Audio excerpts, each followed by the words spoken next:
Charlie? On China, quickly.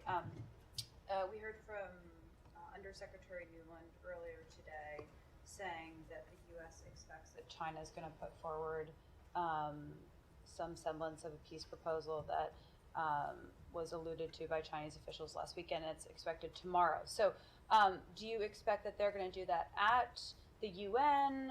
And what is your kind of, how will the U.S. respond? Should we expect there to be back and forth between Blinken and the Chinese official tomorrow? Just how do you see this playing out? First, I would have to refer you to the PRC to speak to any plans they may have for tomorrow or in the coming days regarding these reports of a peace proposal. It was Nuland that said this, not Chinese officials. No, I understand. I understand. Toria has a way of making news that not all of us have. But I think when it comes to these reports of a peace proposal, look, there are reasons to be skeptical.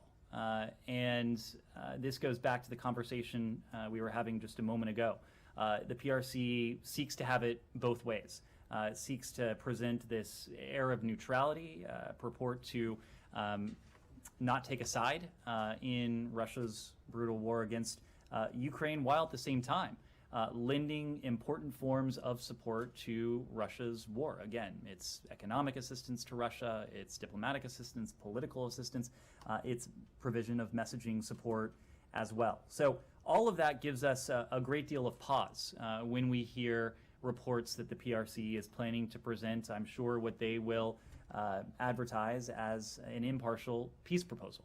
Of course, Wang Yi was in Russia this week. Unless I've missed it, I'm not aware that Wang Yi made a symmetrical visit to Kyiv to discuss their ideas for a peace proposal.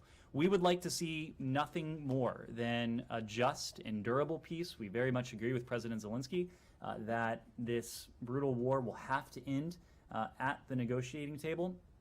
But we are skeptical that reports of a proposal like this will be a constructive path forward. Now, we're going to reserve judgment until we see it.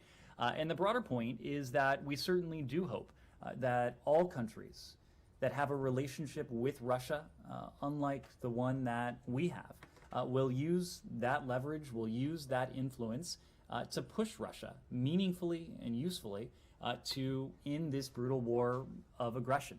The PRC is in a position to do that in ways that we just aren't. Other countries around the world are in a position to do that in ways that we just aren't.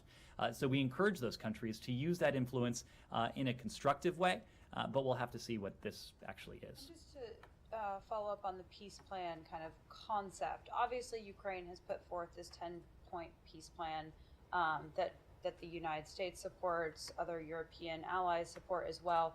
But we've had conversations about U.S. officials working with Ukrainians to sort of narrow in and fully flesh out that peace plan. Is there any update on those efforts that you can offer to us? This is a peace plan that President Zelensky and his government have put forward.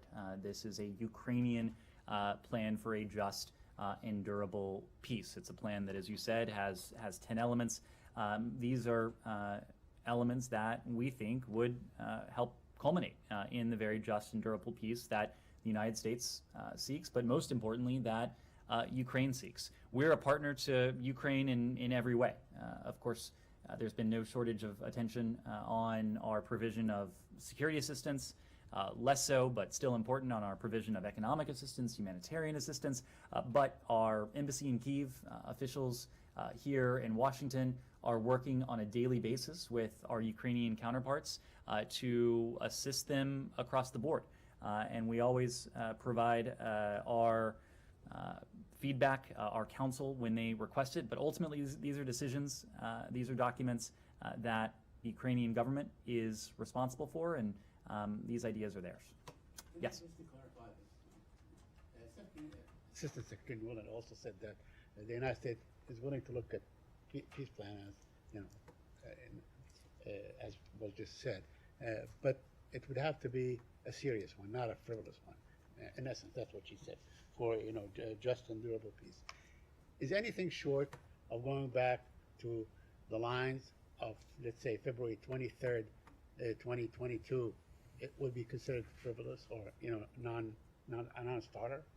That's just a question I can't answer, Saeed. It's not a question for the U.S. government. It's a question for our Ukrainian partners. To what I was saying to Kylie, these are decisions for them to make. The United States will support them in those decisions, but ultimately these are their decisions. Yes.